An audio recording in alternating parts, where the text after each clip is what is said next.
নমস্কার বন্ধুরা, কেমন আছেন আপনারা? আশা করি প্রত্যেকেই খুব খুব ভালো আছেন। আর আমি এখন রয়েছি মন্দারমণিতে।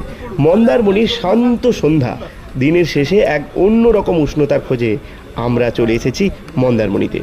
দেখুন তো এই চায়ের দোকানে কি বিশেষত্ব আছে। ক্লান্ত শরীরে এক নতুন স্নিগ্ধতার ছোঁয়া যেন এখানে অপেক্ষা করছে। ওরা তৈরি করছে তন্দুরি চা। শুধু গরম পানীয় নয়, যেন এক ঐতিহ্যের আস্বাদ যা আসছে সরাসরি উত্তপ্ত তন্দুরের ভেতর থেকে। মাটির ভাঁড় যখন আগুনের উত্তাপে পড়ে, তখন তাতে মেশে প্রকৃতির এক নিজস্ব সুবাস। সেই ভাঁড়েই পরিবেশিত হবে আজকের বিশেষ চা। দেখুন, গরম ভাঁড়ে চা ঢালার পর কেমন মনোমুগ্ধকর ফেনা উঠছে। এই উষ্ণ দৃশ্যই যেন অর্ধেক ক্লান্তি দূর করে দেয়।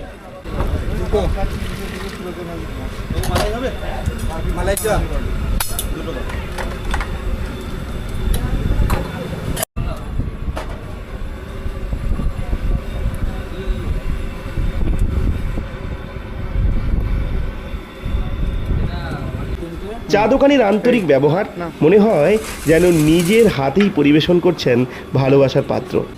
আমার দুই ছাত্র, দিনের শেষে তাদের চোখেও এক নতুন উদ্দীপনা। এই তন্দুরি চা যেন তাদের ক্লান্তি ভুলিয়ে দেওয়ার মন্ত্র। এবার আমার পালা। গরম ভাঁড় হাতে নিতেই যেন শরীরে সঞ্চারিত হলো এক নতুন শক্তি।